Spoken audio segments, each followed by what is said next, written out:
Kei te whakanuia te whakaaro o te rūnanga o Ngāti Kahungunu, kia whakatūria he whare hei whakaatu i ngā taonga a te iwi. E ai ki te heamana o te rūnanga a ngā hiwi tōmoana, he nui ngā painga o te kaupapa nei. Ko tētahi ko te hau i ngā tūruhi ko tahirau e rua te kaumano, ka rūmene atu ki ahuriri i a tau.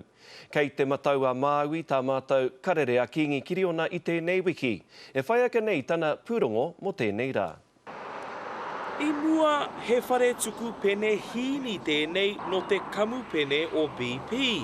Engari i nāia nei, he wāhi tēnei e tūwai pēr tētahi whare pupuri taonga a iwi. Te aian Māori e mahi ai ki reira, ngā waka ama e mahi ai ki reira, ngā waka haurua e mahi ai ki reira. E ai kia ngā hiwi e ono mano ngā taonga a Ngāti Kahungunu, kei roto i te whare pupuri taonga o ahuriri.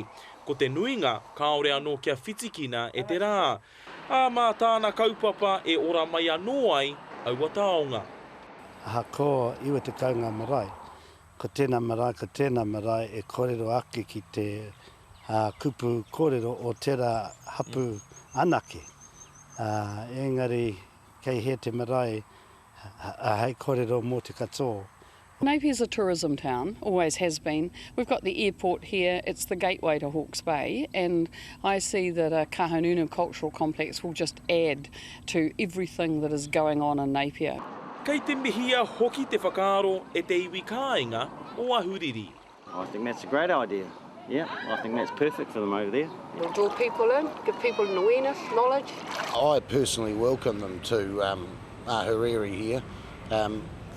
For us with Ngāti Kahungunu, we've been catching their fish for a long time, their quota. We employ over 100 of their people.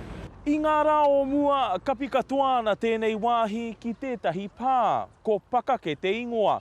E ai kia ngā hiwi ko tētahi o ngā take i whiriwhiritia i tēnei wāhi, ko te whakatipu i te whanaungatanga me ngā mōhiotanga ki taua pā.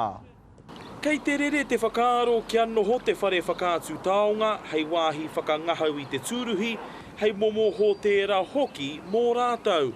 Ko te tūmanako, ka oti ngā mahi whakatū i te whare nei, i mua i te tau 2000, te kaumātoru. Kingi Kiriona, te karere.